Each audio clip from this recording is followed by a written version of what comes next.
All right, strange stuff going on at the Supreme Court, and let me just lay this out for you because this is fairly shocking. About 3 weeks ago, the Supreme Court, 4 weeks ago, the Supreme Court came out with a decision in a case called Masterpiece Cake Shop versus Colorado Civil Rights Commission. And they ruled that it was okay for this cake baker to say no to a same-sex couple. But the basis of the ruling, the reason that they've ruled on behalf of the cake maker was not, they said, because the cake maker had this religious right, blah-de-blah. It was rather because the Colorado Civil Rights Commission had made, some people on the commission had made some snarky comments about the cake maker. In other words, they took the comments that were publicly made by the Colorado Civil Rights Commission and used those as the basis for their decision. To say to gay people, you know, if a baker wants to discriminate against you, that's just fine with us. We don't care. That's just, you know, it's all good. Then in Trump v. Hawaii, the civil rights case that was decided by the Supreme Court this week, in Trump v. Hawaii, they said, oh yeah, Donald Trump, sure enough, he said that this ban on immigration, or visas rather, visits from certain countries, this is totally legal. It's not a Muslim ban. Forget what Donald Trump said. It doesn't matter what he said. And yet he's but he's, you know, it's literally, it's Trump v. Hawaii, right? I mean, it's Trump. It's one of the parties to the lawsuit, just like it was 2 weeks earlier, 3 weeks earlier in the Masterpiece Cake Shop versus Colorado Civil Rights Commission. It seems to me like what the Supreme Court is saying here is, if you're a Christian, we will bend over backwards to make sure that your right to discriminate is left intact. But if you're Muslim, your right to not be discriminated against is something that, yeah, you know, we don't really give a damn about. On the line with us is Zonneveld, our old friend, the founder and president of Muslims for Progressive Values, MPV, is also a founding member of the Alliance of Inclusive Muslims, Muslims for Progressive Values website, mpvusa.org. And you can, of course, tweet Ani at ANI Zonneveld, Zonneveld. Ani, welcome back to the program. It's been a while. Yes. Hi, Tom. Yes, it has been a while, and it's unfortunate it's taken such a sad story to get us together. Yeah. Amen. Amen. And I understand you're in Switzerland. Yes, I'm in Geneva at the Human Rights Council, where all the human rights events go, which United States pulled out of last week. Oh, geez, you're right. But that's spectacular. And that, of course, accounts for why we have absolutely perfect Skype audio and video, because Switzerland has not destroyed net neutrality like the Trump administration has done.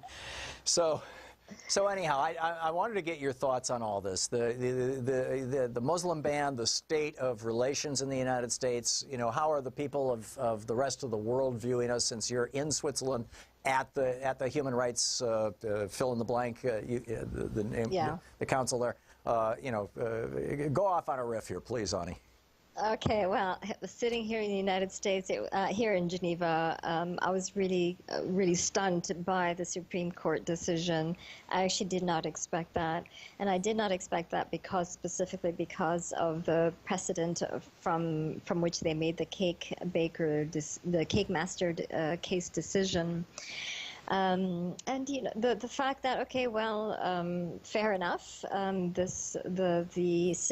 civil commission made the mistake of being demeaning towards religion, and I assumed that was going to be the basis from which they made the decision. They were going to make the decision for the travel ban as well, but the fact that they've completely ignored Trump's campaign promises and his disdain for Muslims and immigrants in general, it's really shocking. I'm deeply disappointed, and you know, as an American, the one thing that we knew we could always count on was the judicial system, and I feel so betrayed as an American by this decision. Yeah, yeah.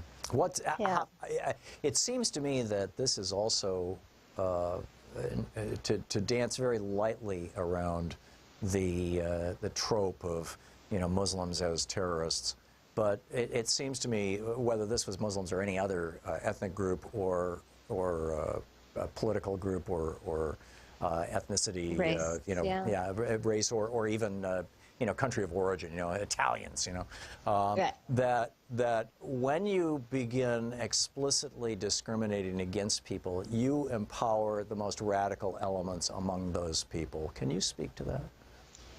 Yeah, and that is, look, the travel ban that included, for the most part, the majority of them were all Muslim countries, North Korea being the exception. Right, and Venezuela. And the thing about it, there's a lot of other, Muslim organizations, countries that really should have been included if it was really going to be a Muslim ban. So I'd like to really make that distinction. Yes, there was a bias towards Muslim, and that's why only a particular Muslim countries were picked, and those Muslim countries that were picked were the ones that I think it was a bone to his base to say, yeah, I'm going after the Muslims, but in actuality, he's not really going after all of the Muslims because he's only picking and choosing. He's obviously not going against Saudi Arabia, and which really is the culprit, the root of all terrorism. So that this is the dishonesty in this policy. And if you're going to address the issue of security, well, it really doesn't address security, because for you to even apply for a visa, for you to secure a visa to enter the United States, it's a grueling process. Even for a tourist visa, good luck you as a young man, 27, with no property, getting a visa to the United States. And it's also very expensive, not to mention the long interrogation process that you have to go through.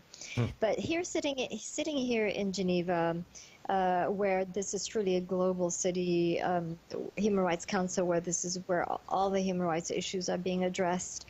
I think us as an American NGO, a nonprofit organization and a human rights organization is awakening to the fact that, okay, now we have to really speak up against our own government, not just of a particular administration. And just the addressing a lot of the human rights abuses that's happening in the United States with the immigration, the separation of child and the mother, the issue of women's reproductive rights, the issue of LGBT rights, the trans rights, the lack of this is the most important part, and this is one of our key advocacy, is the freedom of religion and belief, and the use of the Religious Freedom Reformation Act to justify prejudice. Everyone needs to keep your ears and eyes open for that, because that's going to be the downfall of America. And that's being used by the Christian political right. And we really need to fight tooth and nail against the abuse of that act. Amen, and very well said. We just have a minute or so left here, Ani. Can you just, for our viewers or listeners who have not seen you on this program before, give us a quick recap on Muslims for Progressive Values, what you guys are all about, and the Alliance of Inclusive Muslims? Yes, we are basically your American, good old progressive American organization that advocates for social justice, for women's rights, LGBTQ rights, freedom of expression, freedom of religion and belief, separation of church and state. We advocate for everyone's rights. We just so happen to be Muslim. That's the only difference. The Alliance of Inclusive Muslim is basically a global umbrella organization of about 15 organizations from Latin America to Southeast Asia that are progressive-minded and in line with our progressive values. Muslims are getting killed and slaughtered by radical ideology, and everyone's really sick and tired of it. I want to do one plug, Tom, if I may. Please. 2 months in advance of the election, MPV, Muslims for Progressive Values, have been invited to partner with some progressive faith organizations, progressive evangelicals, progressive Jewish organizations, and we're doing a bus tour. And we'll have more information on our website, mpvusa.org. But there is already a website set up, and which I'll be glad to share with you. And it's basically us faith organizations going into the heart of the territories where there's hostility towards inclusivity. And for us as a intersection of progressive organizations and faith organizations, we're going to appeal for people to vote for our common values, for the good of America. And that's what this bus tour is about. That is great. Did you want to share that website on the air right now, or did you mean that later on when it goes active, you'll share that with me and I can share it with our audience? If I may, I don't have it up in front of me, and I know we're running out of time, so yes. Okay, great. Ani Zonneveld, the founder and president of Muslims for Progressive Values, mpvusa.org is the website. You can tweet her at Ani, A-N-I, Zonneveld, Z-O-N-N-E-V-E-L-D, Ani Zonneveld, or at MPVUSA. Ani, thanks so much for being with us, and keep up the great work.